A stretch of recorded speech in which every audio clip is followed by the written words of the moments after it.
La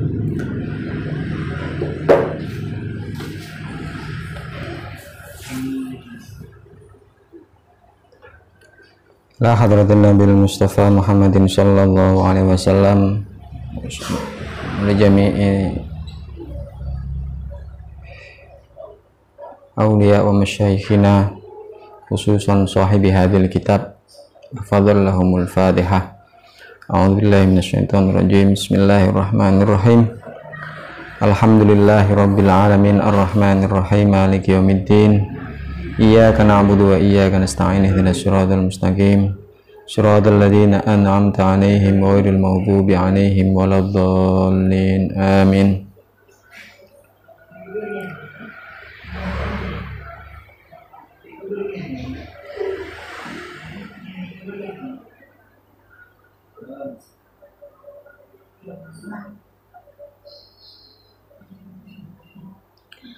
Bismillahirrahmanirrahim.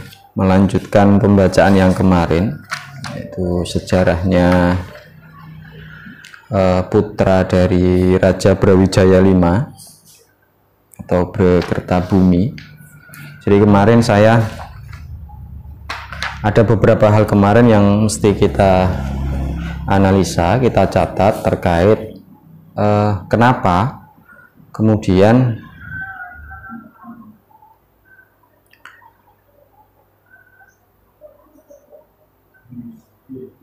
Arya Damar itu seorang putra dari Raja Majapahit kok terus manggon ning ngene Palembang. Dan yang lebih kenapa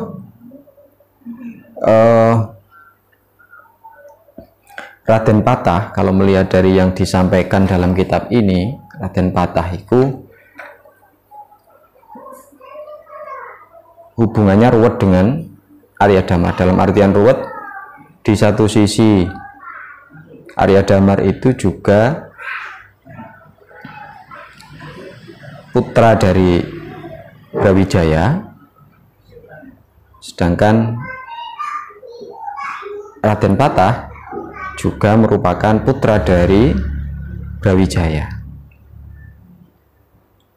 Maka ini menjadi satu sisi sing agak muskil kalau dilihat dari sudut pandang hukum Islam. Kok kalau bapake podo-podo tunggal bapak, mestine ibuke Raden Patah itu tidak boleh dinikah karo Arya Damar. Tapi dalam Ahlal Musamarah ini diceritakan dinikah oleh Arya Damar. Nah, saya tadi menemukan satu analisa yang menarik terkait ini kemarin yang menjadi PR kita, kerutan terkait genealogi dari Arya Damar dan Raden Patah. Profesor Dr. Slamet Mulyono dalam bukunya Keruntuhan Kerajaan Jawa, Buddha dan Munculnya Kerajaan Islam di Jawa, dalam bukunya itu memberikan analisa yang menarik terkait siapa sebenarnya Arya Damar dan siapa sebenarnya Raden Patah. Kalau menurut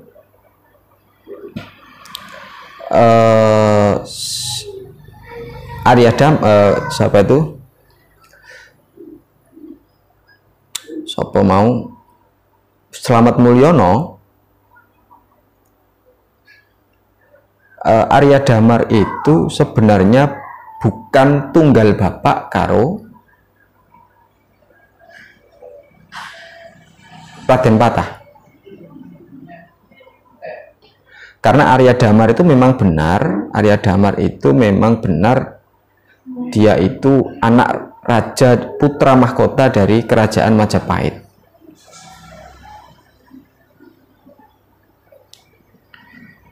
Jadi putra mahkota dari kerajaan Majapahit yang ayahnya itu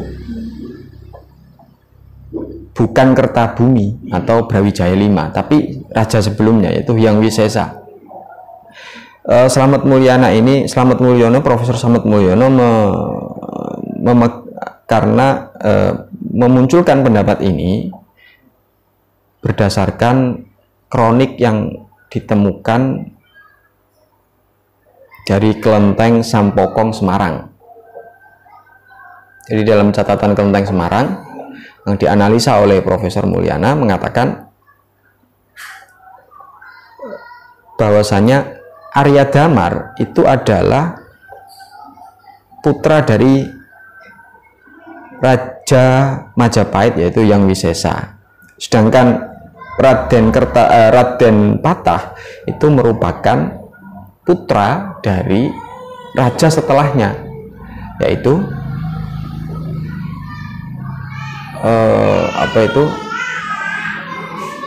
Prabu Kertabumi atau Brawijaya V. Nah, ini juga agak masuk akal. Kalau menurut saya masuk akal, karena kenapa? Logikanya, kalau memang Arya Damar ini disebutkan dalam Ahal Musamaro ini merupakan putri dari Temenggung Seksodono, itu loh. Temenggung Sekso, putri dari Temenggung, ibunya Arya Damar itu adalah Temenggung, putri dari Temenggung Seksodono, istri kedua dari Raja Brawijaya. Mestinya dengan Raden Patah selisih umurnya juga tidak begitu jauh.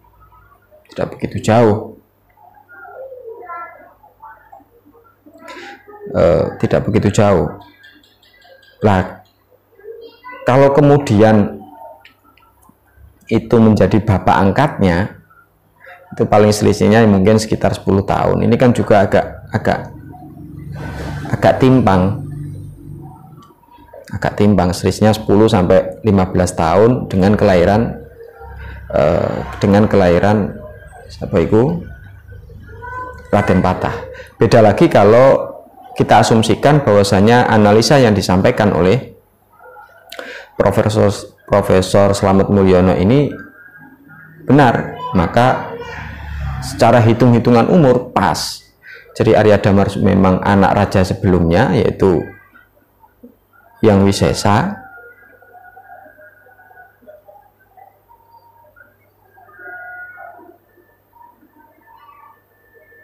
yang memerintah sekitar tahun 1389 sampai 1427, sedangkan Prabu Kertabumi itu naik tahta sekitar 1000 setelah itu, antara 1704 sampai 1474 sampai 1478. Tapi ada titik persamaan kalau menurut siapa itu Profesor Mulyana, yaitu sama-sama keturunan Cina. Jadi Arya Damar itu ibunya juga Cina, keturunan Cina. Siapa itu? Raden Patah juga ibunya seorang min banatil mulukisin. Tapi kalau menurut analisa dari Profesor Mulyono, bahasa putri Cina pada waktu itu lebih menunjukkan pada anak keturunan Cina, bukan seorang putri asli dari Raja Cina. Karena menurut penelitian Profesor Mulyono, sebelum abad ke-19 belum ditemukan satu imigran perempuan asli dari Cina yang langsung datang ke Nusantara. Sing ono itu adalah orang Cina yang kemudian menikah dengan lokal Jawa, kemudian dua anak wedok. Lah, anak wedok itu biasanya disebut dengan istilah putri Cina, dan itu yang dinikah oleh bapak Arya Damar, itu Yang Wisesa, juga ayah dari siapa itu? Raden Patah, yaitu Prabu Kertabumi atau Brawijaya V. Artinya apa yang saya muskilkan kemarin ini menurut saya sudah terjawab dengan analisa yang disampaikan oleh Profesor Dr. Slamet Mulyono dalam bukunya. Walaupun misalkan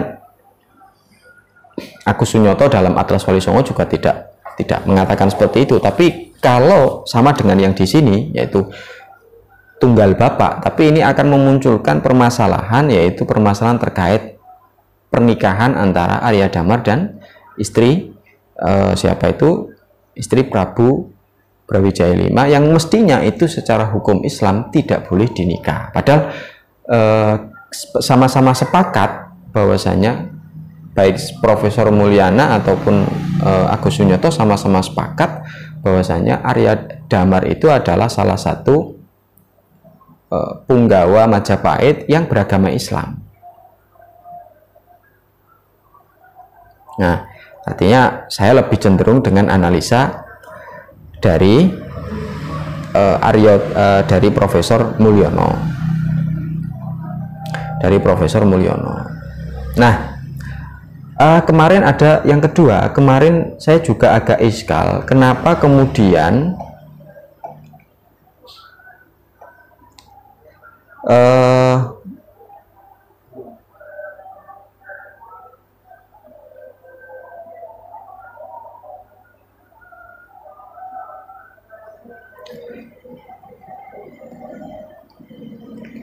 bojone Prabu Brawijaya V ketika hamilnya siapa itu Arya Damar ini kemudian dititipkan ke Arya Damar.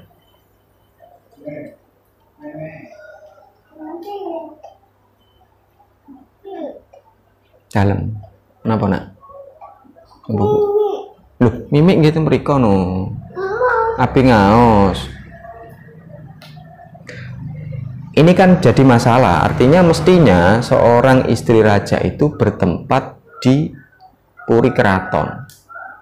Tapi kenapa kemudian harus dibuang jauh ke Sumatera, atau bahasa Sansekertanya Swarna Bima atau apa, saya agak lupa, dibuang jauh ke Palembang dan dititipkan kepada Arya Damar. Ini pasti kan terjadi permasalahan. Maka dalam bukunya itu Profesor Slamet Mulyono juga mengkritik sejarah yang muncul dari babat tanah Jawa yang kemudian mungkin diadopsi oleh Mbah Fadl dalam kitab Ahlal Musamaroh, dibuang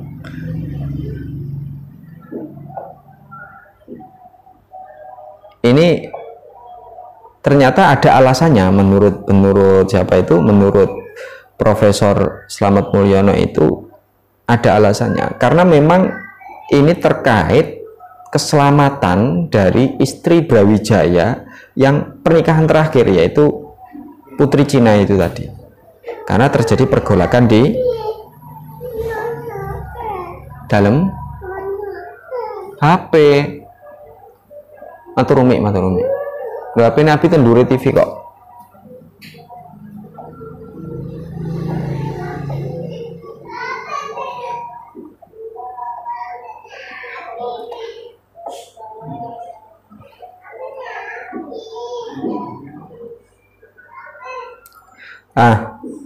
Neng mau.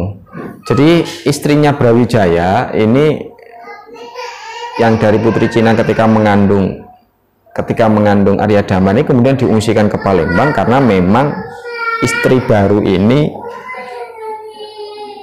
tidak dikehendaki oleh permaisuri raja. Permaisuri itu berarti istri raja, atau dalam di sini berarti sopo iki? Anaknya Raja Compo, Martaningrum. Nah ini yang perlu diperjelas lagi. Jadi tidak dikehendaki oleh permaisuri raja, sehingga harus diselamatkan nyawanya, terus dititip noneng Arya Damar. Ini agak masuk akal juga. Makanya kalau tidak ada apa-apa, tidak mungkin kemudian seorang istri raja harus dijauhkan dari Puri Keraton dan melahirkan di seberang pulau, yaitu di Palembang. Itu hal yang saya temukan dari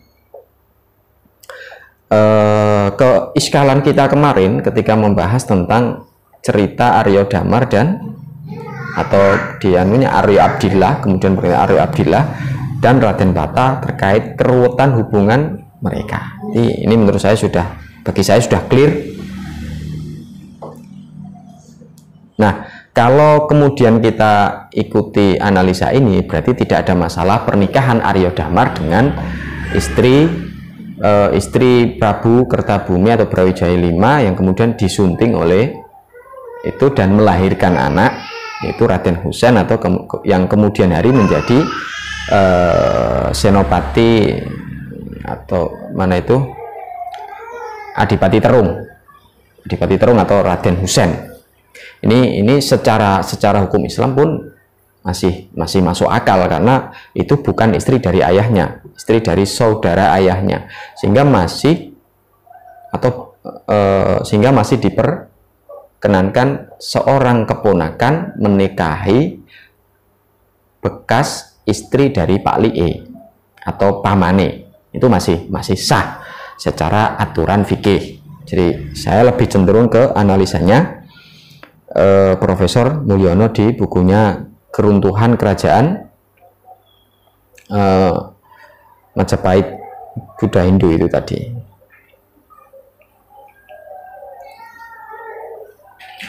Jadi agaknya ini yang menjadi perlu catatan dari kitabnya Mbah Fadl. Ini mungkin mengutip dari Babat Tanah Jawi. Jadi artinya saya setuju bahwasanya apa yang ditulis oleh Mbah Fadl ini bukan sesuatu yang mutlak kita terima, karena ini terkait sejarah. Jadi kita perlu analisa dan bacaan yang banyak, sehingga ini masih perlu kita kaji secara mendalam terkait kevaliditasan sejarah yang disampaikan dalam kitab Ahlal Musamahah. Dan ini menurut saya ini adalah ranah ilmiah, bukan ranahnya kemudian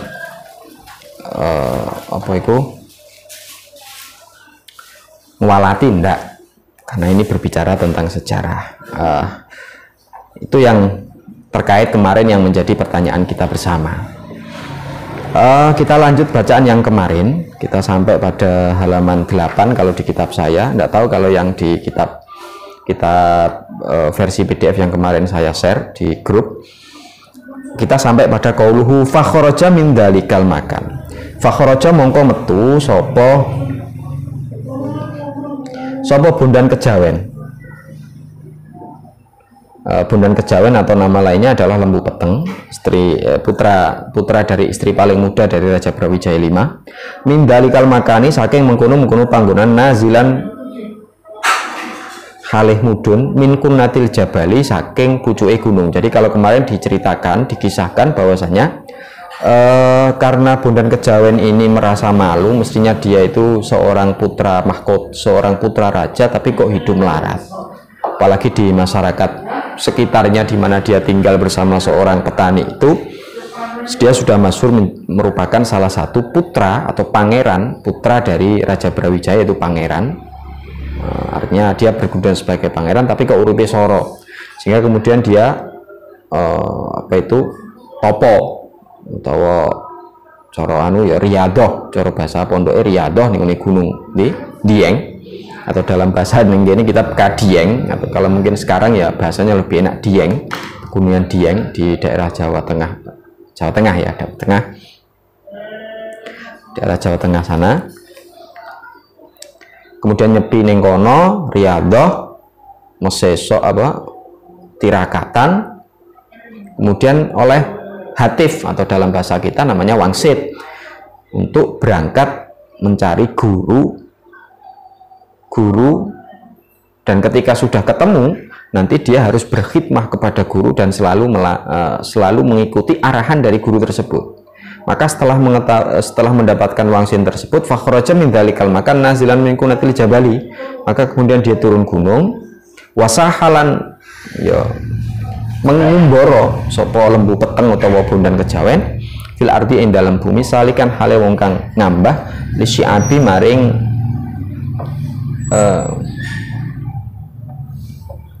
syi'ab itu jalur yang ada di pegunungan, itu namanya syi'ab.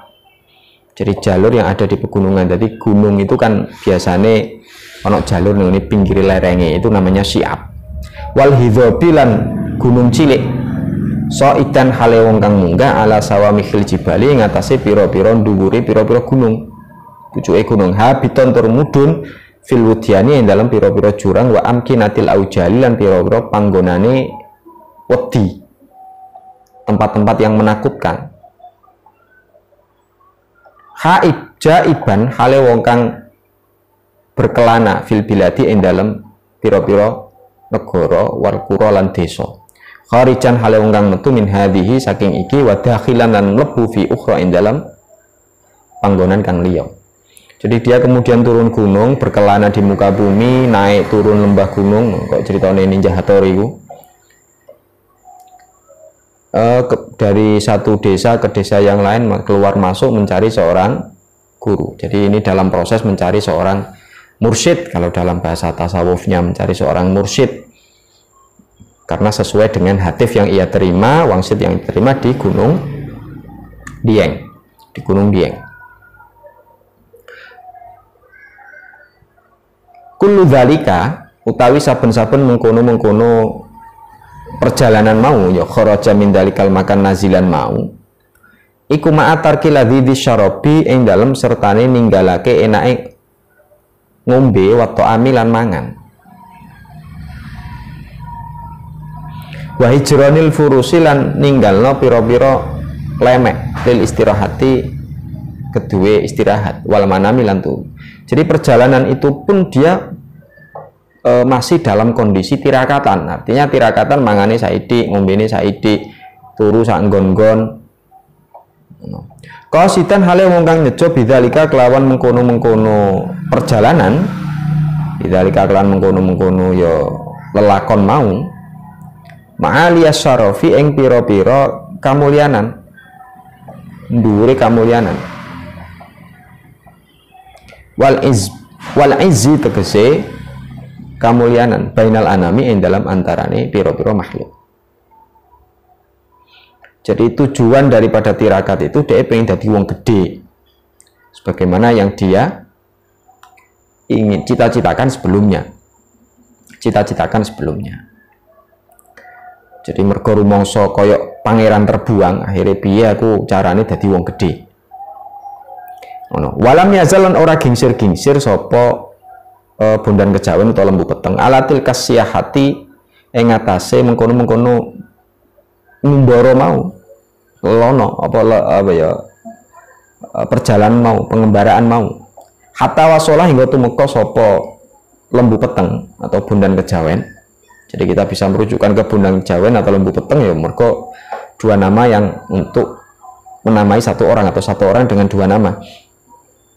Ila mahillatin maring daerah kampung fiha kang iku tetep ing dalem mahillah raisun utawi pemimpin lurah cara jaman saiki ya lurah yuqalu kang den ucapake lahu kedue rais kitarub apa kitarub.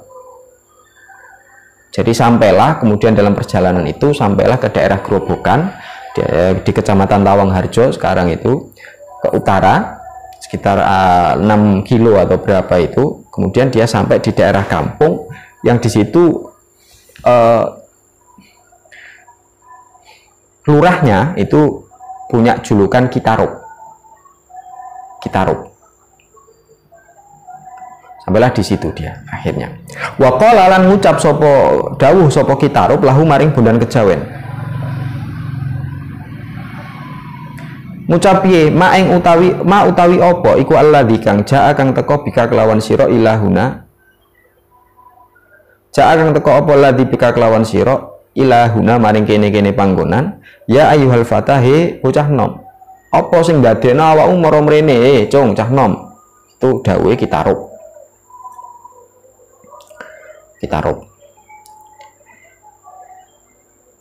Kala jawabi sapa bondan kejawen atau lembu peteng cituka ufawwidu nafsi wa amri ilaika qasidan litabarruk bi khidmatika.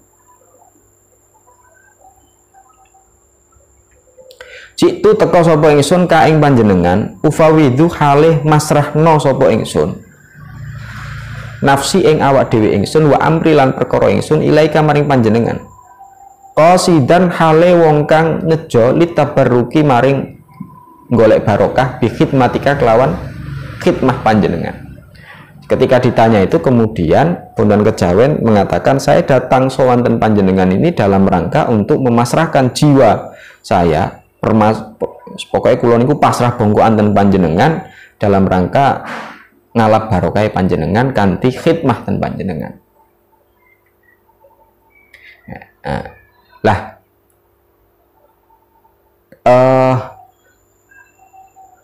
saya juga tidak tahu kenapa kemudian Bondan Kejawen itu kok milih Kitaruk. Ini juga perlu pembacaan yang panjang juga, perlu analisa yang panjang. Nanti kita coba cari lagi lah dengan sumber-sumber yang saya punya. Kalau kau no ya wis berarti.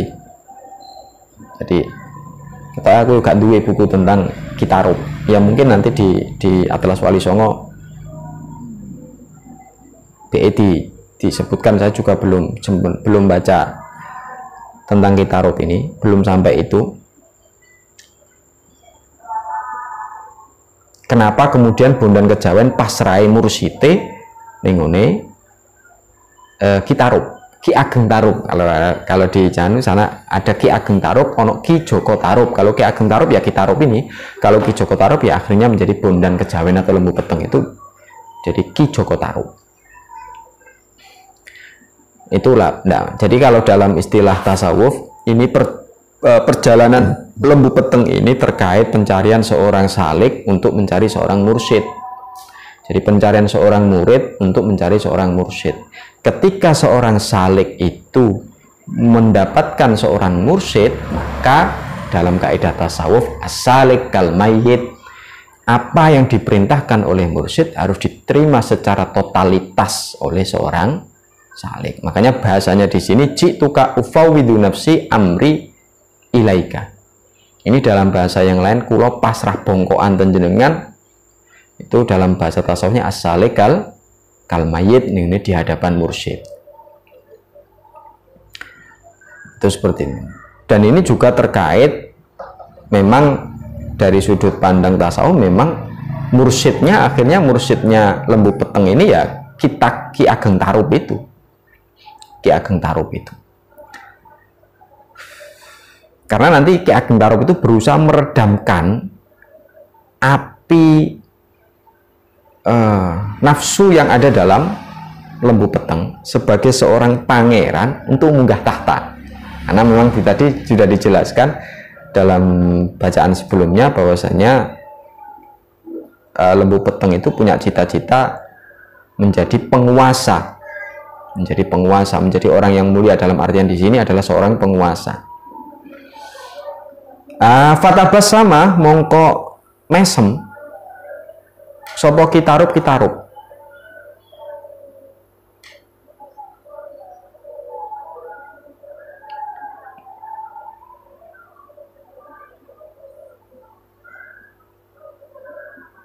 Fanadoro mongko ningali sopo Kitarub ilaihi maring Bondan Kejawen. Jadi Kitarub kemudian diguyu mesem,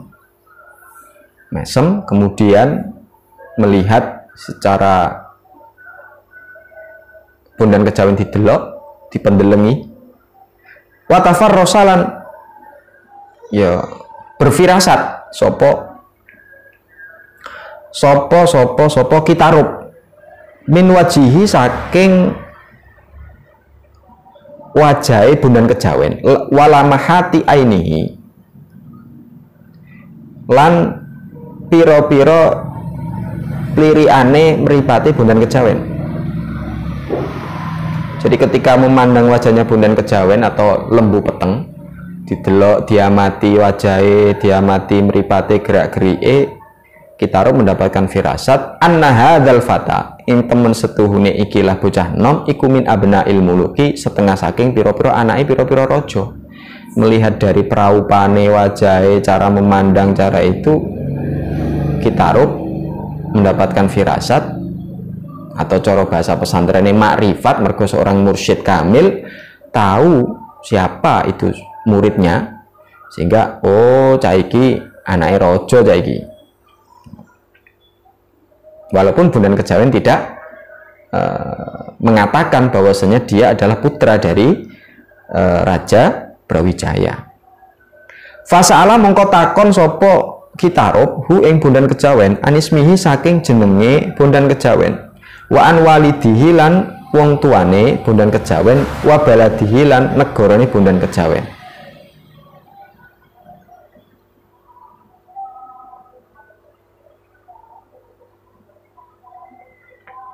Terus ditakoni, sampean ku anake sapa? Bin sapa? Omah mundi? Masalah mengotakon fakola, ya terus sampai fakola ya berarti. Fakola mongko dawuh sapa? Fakola mongko jawabi sapa fata utawa lembu peteng. Ismi utawi jeneng ingsun iku lembu peteng.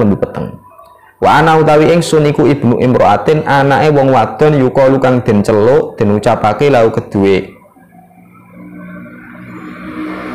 Mestine laha iki. Kok lahu mestine laha. Nangune ngene sampean laha ya berarti bener, tapi ning kitabku lahu sebenarnya laha karena rujuknya ke imroah. Yukalu dan kang den ucapake laha kedue imroah apa wandan kuning. Min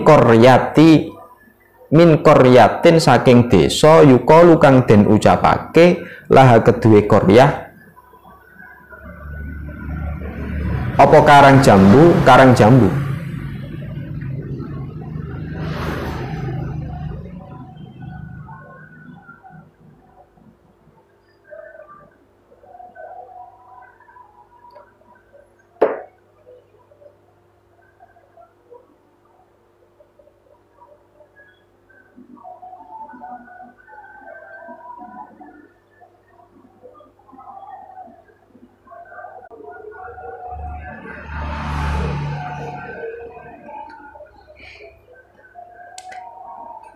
Kula niku anake wong wadon sing diceluk Wandan Kuning teko desa Karangjambu. Fatadzakaro mongko eling